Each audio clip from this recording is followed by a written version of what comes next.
The time is 10 a.m. and this is WKYT Midmorning. Matthew is marching toward the U.S. How the Southeast is preparing for this deadly hurricane. A mother and daughter firefighting duo injured in a house explosion in eastern Kentucky. And actor Ben Stiller opens up about a personal health crisis.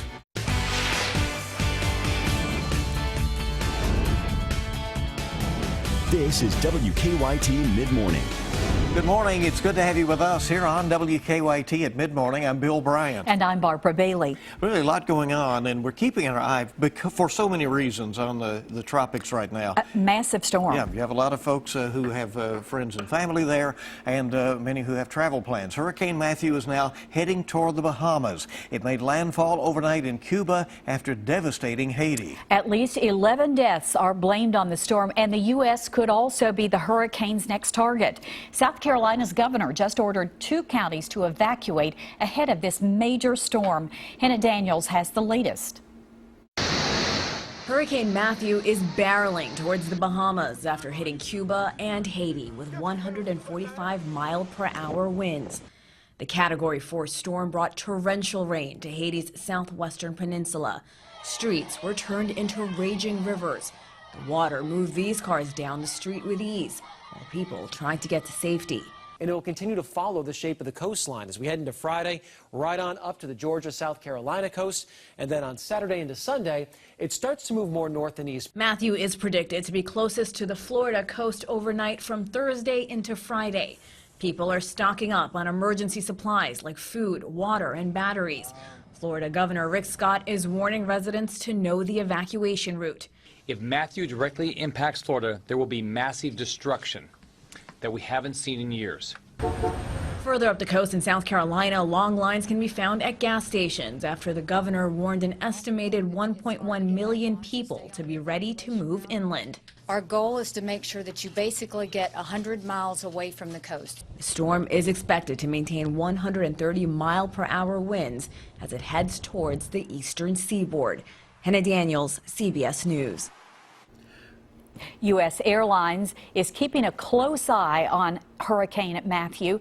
Delta and American Airlines will waive change fees for passengers heading to the Caribbean, Florida, and other cities in the southeast affected by the storm. Southwest, United, and JetBlue are also letting passengers rebook without a change fee or a fare difference. Check with your airline for the fine print on change requirements. Of course, American has that large hub over in Charlotte, which would be near the area. Well, the East Coast is getting some help from Kentuckians already, even before the storm hits. Kentucky Utilities and LG&E are sending more than 140 people to Florida. The crews will be able to help local utility companies restore power and trim trees after Hurricane Matthew blows through.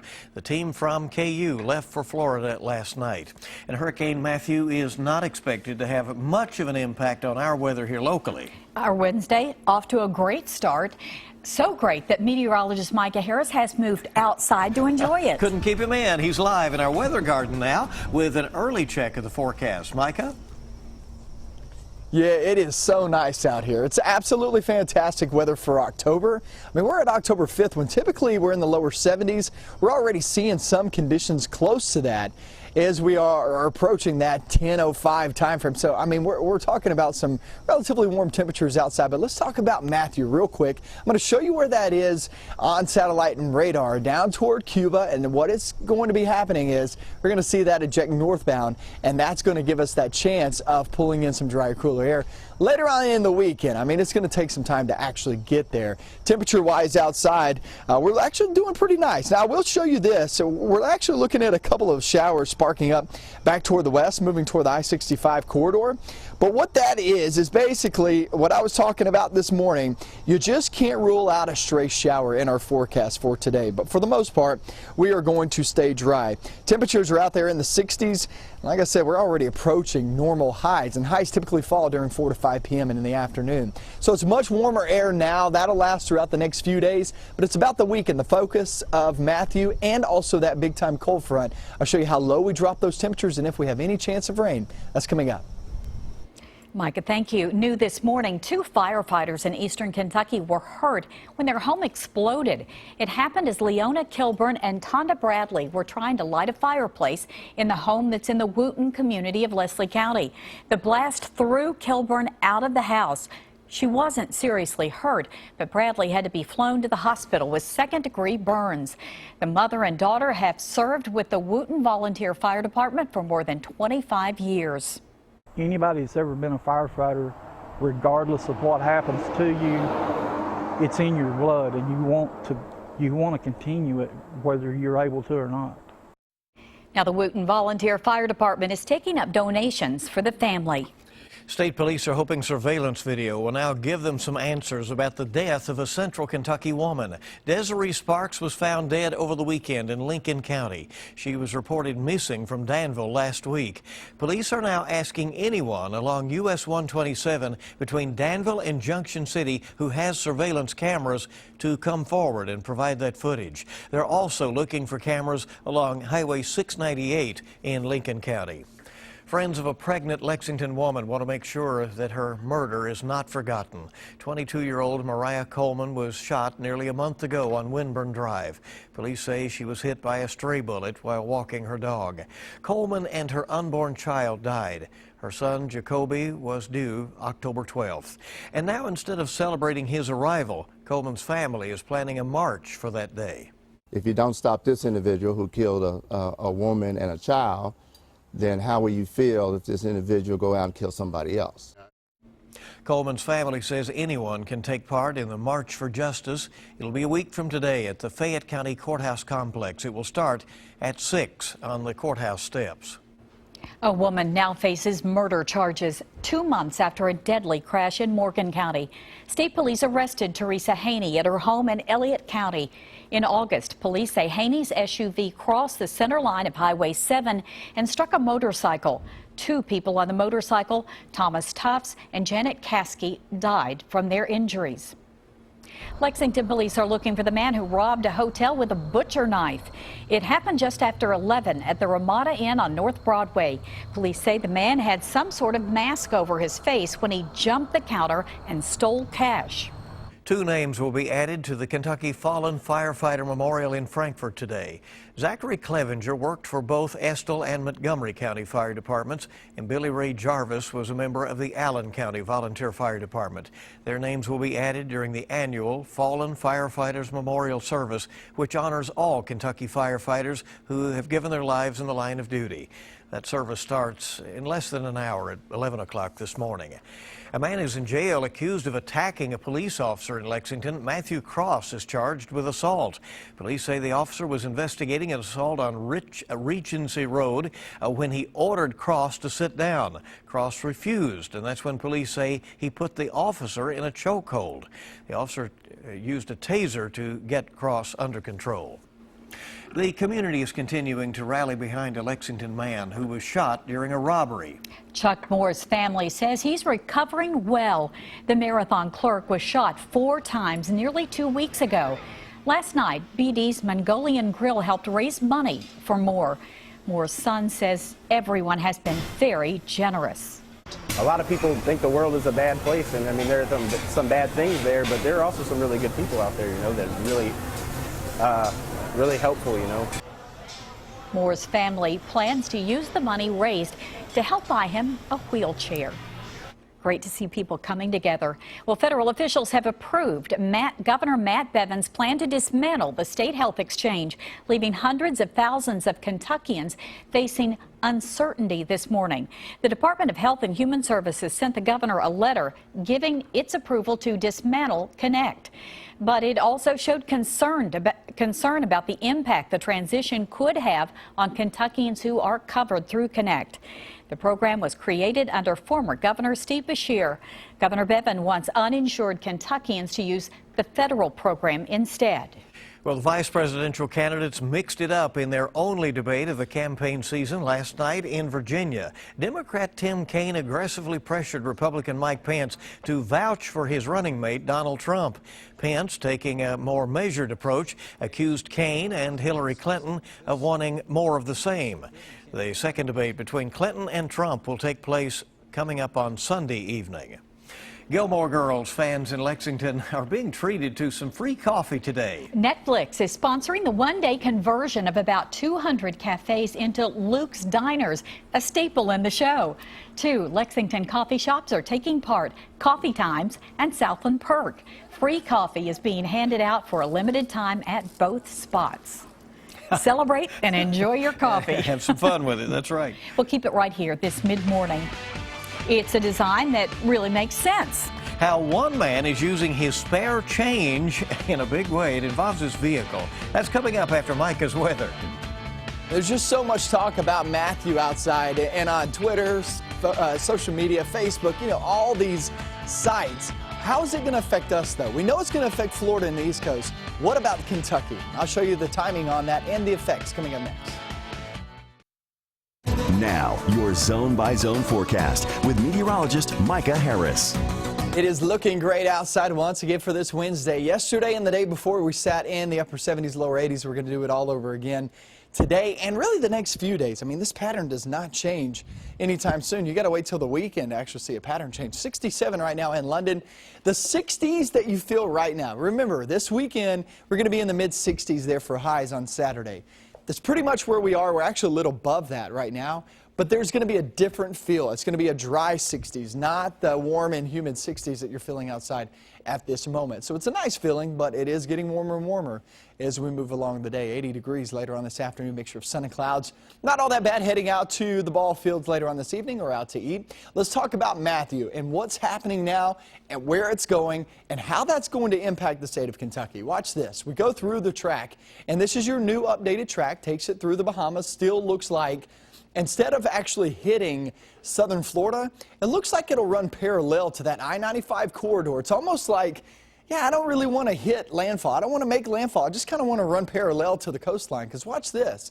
It reaches the southern zones of South Carolina there by early Saturday morning. By Saturday afternoon and evening, there you go, Myrtle Beach. I mean, you're talking a good 50, 60, maybe even 70 mile per hour winds as a Category 2. Remember, the strongest winds are actually near the center and off to the right. Well, that's where it's located offshore. So, yeah, the winds will actually be 50, 60, 70 mile per hour there from Myrtle Beach. But along the coastline, you're talking 10 to 13 inches of rain out of this system if this track continues. But I want to show you this. Still looks like it could take a hard right once it actually reaches that Myrtle Beach, South Carolina, and maybe even southern portions of North Carolina area.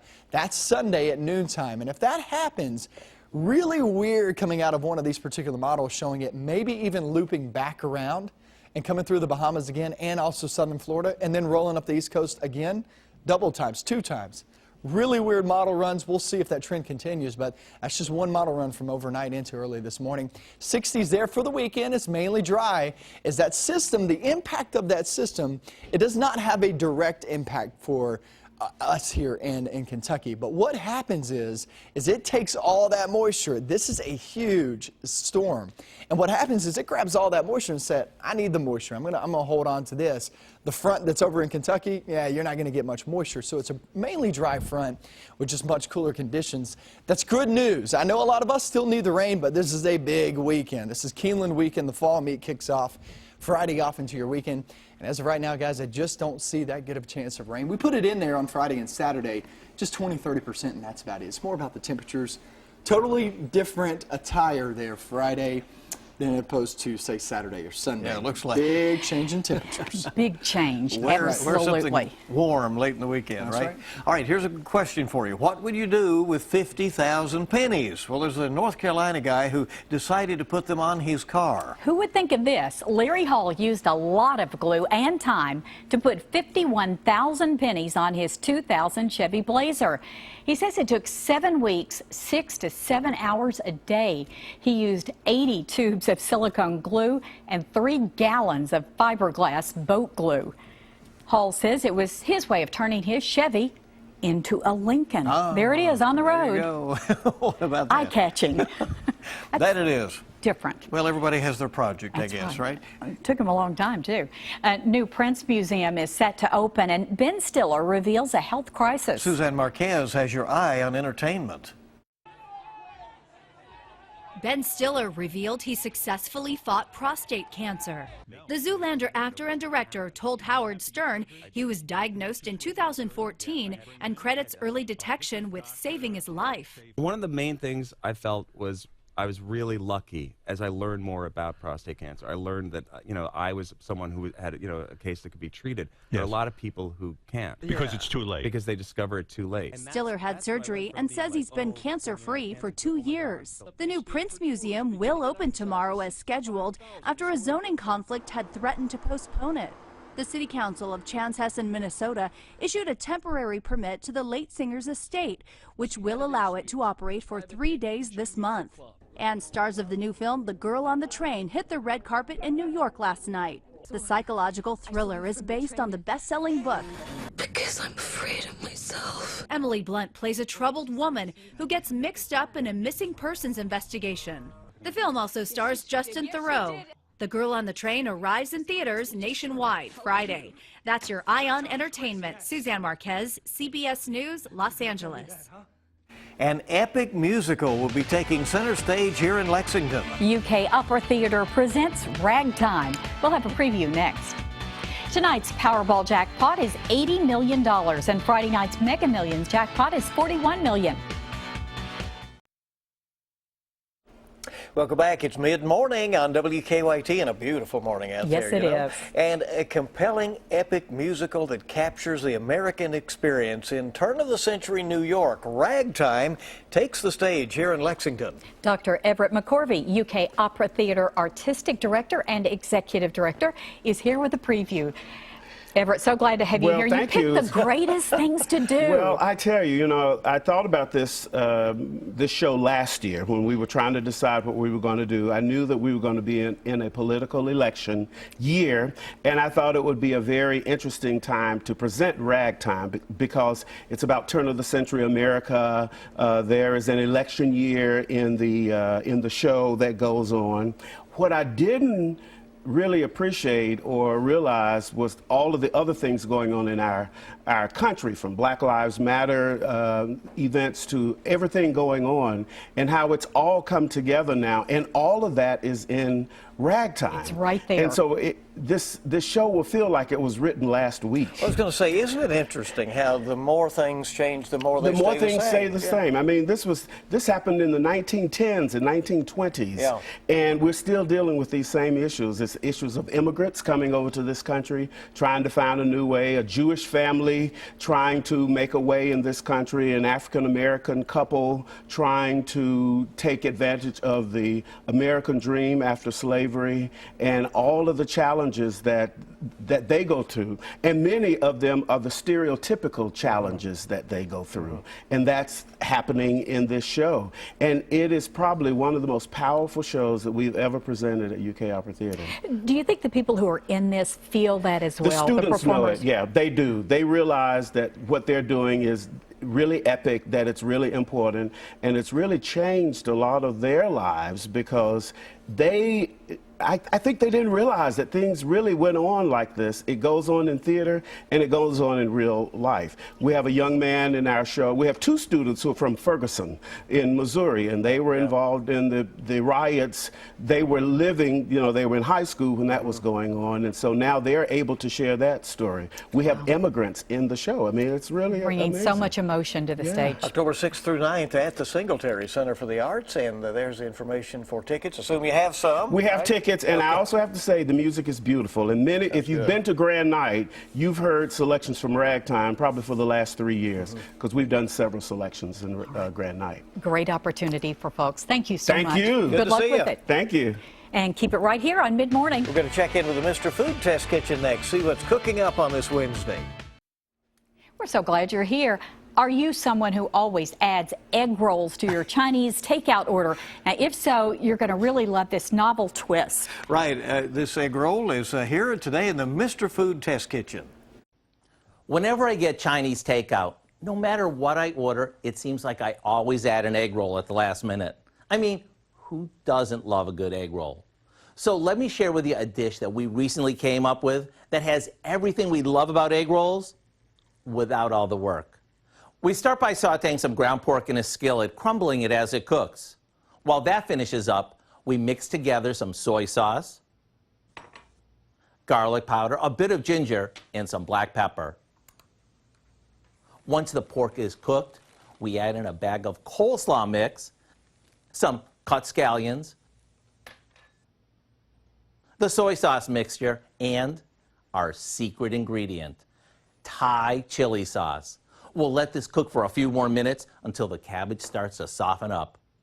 Now, rather than rolling the mixture in egg roll skins and frying them, we simply serve it in a bowl, topped with some crispy fried noodles. Or, if we really want to go all out, how about pan frying some wonton skins to serve right along with it? There you have it, the taste and the crunch of egg rolls served up in a bowl for a novel twist. And whether you serve this as a hearty lunch or as a fun change of pace dinner, you can't miss. As always, the recipe for our egg roll in a bowl is online now. I'm Howard in the Mr. Food Test Kitchen, where today we found hen hao wei. That means very good in Chinese. Or, as we say, ooh, it's so good. And we're looking at some changes there for the week, and we'll talk at noon. Okay, we'll see you for the latest at noon right here.